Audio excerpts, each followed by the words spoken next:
अगर आप चाहते हैं धूम म्यूजिक का वीडियो सबसे पहले आप तक पहुंचे, तो लाल बटन दबा के चैनल को सब्सक्राइब करें और बेल आइकन को दबाना ना भूलें। कि फरबी थी उनकी हम आज की समझ बैठे, कि फरबी थी उनकी हम आज की समझ बैठे। हम तो मौत को ही जिंदगी समझ बैठे। अरे वक्त का मजाक था या हमारी बदनसीबी, वो वक्त का मजाक था या हमारी बदनसीबी, जो हम उनकी दो बातों को मोहब्बत समझ बैठे।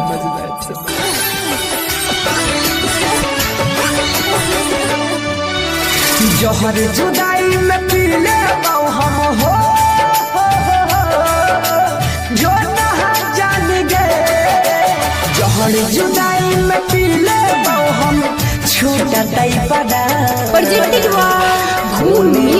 सूरज बहै छै गजान, खूने के आंसू रोजे बहै छै गजान।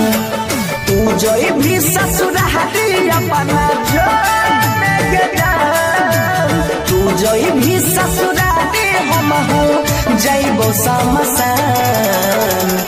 खूने के आंसू रोजे बहै छै गजान, खूने के आंसू रोजे बहै छै गजान।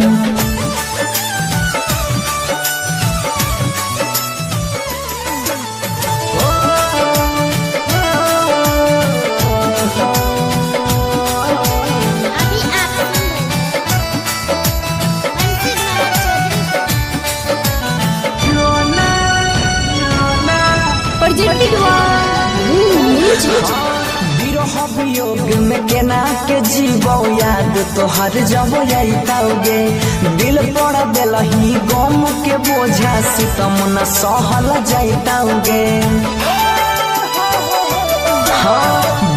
वियोग में केना के जीवो याद तोहर जब आइताओगे।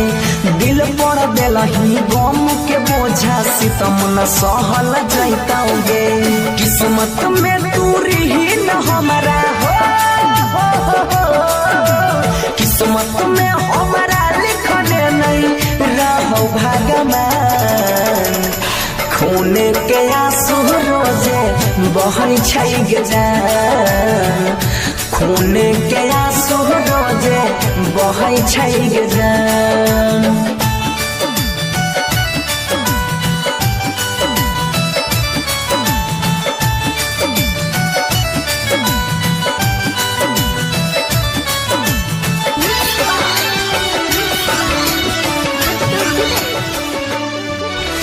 दूसरा संग में शादी के जिंदगी अपन बसाई में गे। बीच रहिया में छोड़ के हमारा खुशी से ना रह पाई में गे। दूसरा संग में शादी के जिंदगी अपन बसाई में गे। बीच रहिया में छोड़ के हमारा खुशी से ना रह पाई में गे। बनसी धर से तोड़ के नहीं हो, सुधीरावा के दिल बचल नहीं चुप के से बान। खूने के आंसू रोजे बहै छै गजान, खूने के आंसू रोजे बहै छै गजान। तू जोई भी ससुरारी अपना जोने गजान, तू जोई भी ससुरारी हम हो जइबो समसान। खूने के आंसू रोजे बहै छै गजान, खूने के आंसू रोजे बहै छै गजान। धूम म्यूजिक।